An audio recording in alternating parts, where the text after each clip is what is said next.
Hi, in the previous video I showed you how I made the carousel jar's top part. Today I'm going to talk about the body of this project. As it's a glass jar, the surface has to be primed, and this time I used an iridescent spray with a pearl shine. This is the spray I used, but it can be substituted with a non-opaque color if you want to put light inside. This is why I chose this effect, as it is somewhat see-through, so the light inside won't be dimmed too much. Next, I'm going to talk about the molds I used a little bit. Some of it, you will see, I've only used partially. This is why I just love using molds with airdry clay, as you are not restricted at all how you want to make a design. For example, this part is only the middle bit of this, same as the next one.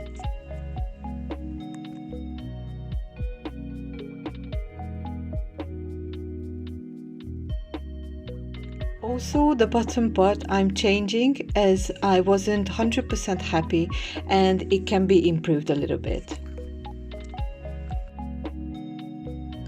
So first time around when I made this, I made a mistake which I'm going to correct.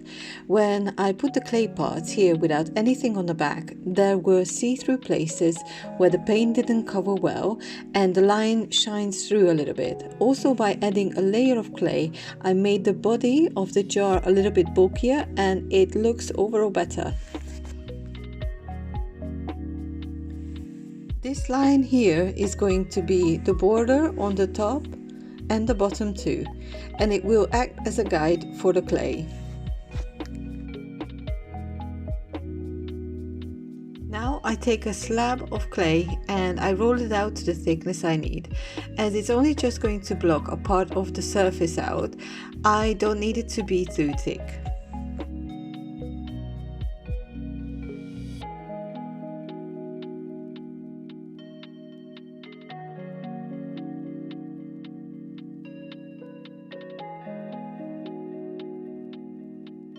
Again, for a better adhesion, I scrape the surface of the clay.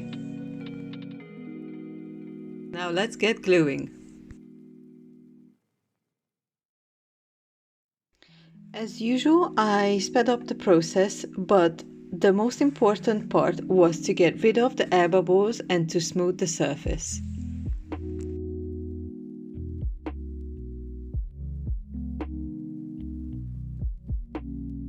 A few drops of water can really help to achieve a bump-free, even surface.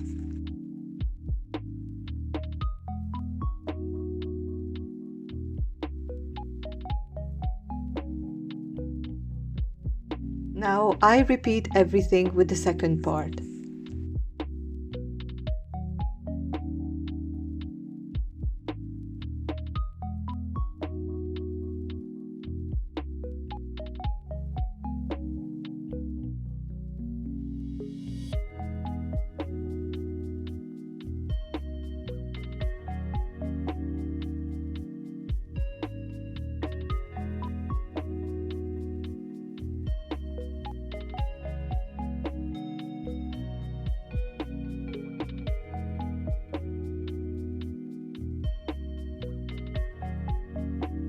As with the top, I dried this bit well before applying other clay pieces.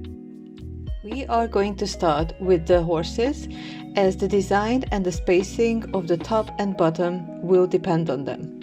I'm going to need 4, and I don't need to leave too big of a gap between them, as they are hard to adjust and fit after.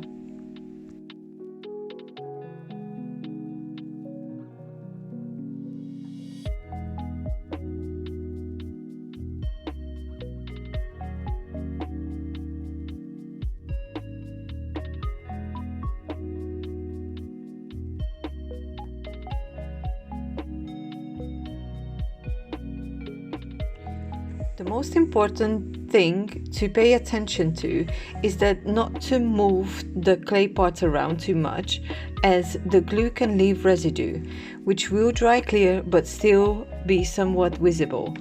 I can always wipe away glue before it dries with a wet wipe as well.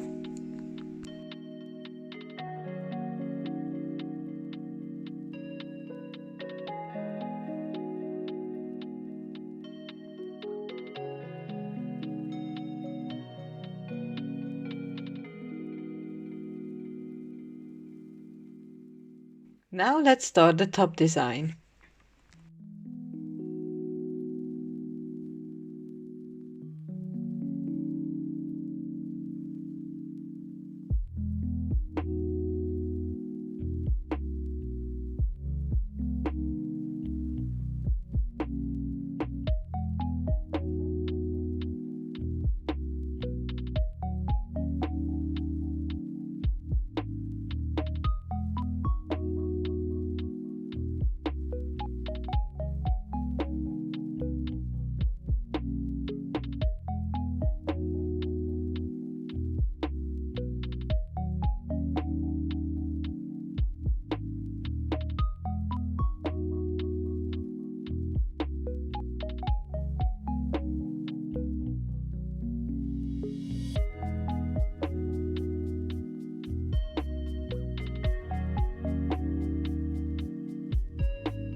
With this mold, I'm only using the middle part as well, and what I'm gonna do, I'm gonna bend it a little bit downwards after that.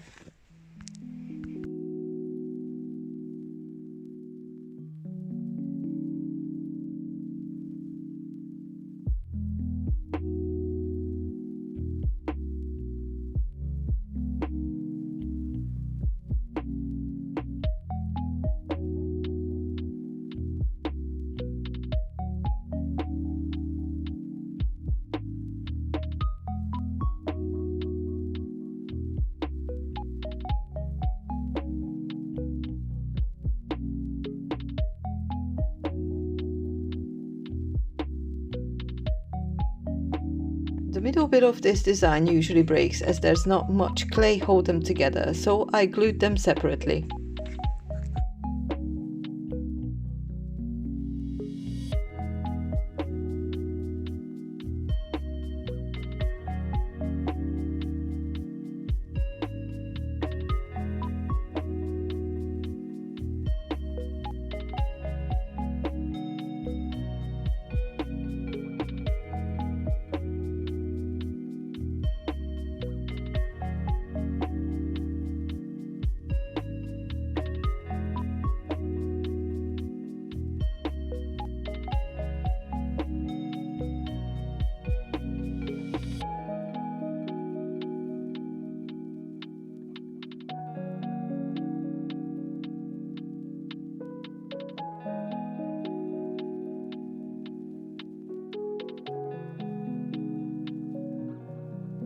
When there's some spaces left bare in the design, I do sometimes cut out tiny details from other molds, like here.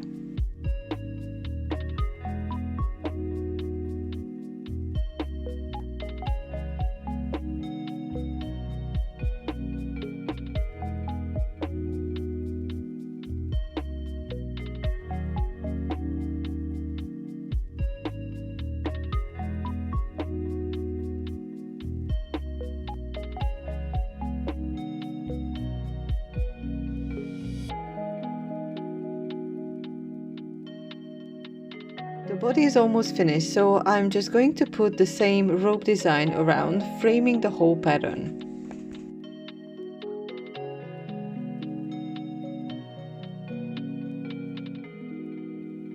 Now that it's all but done, the gaps on the bottom will have some plastic gemstones glued on to fill the space.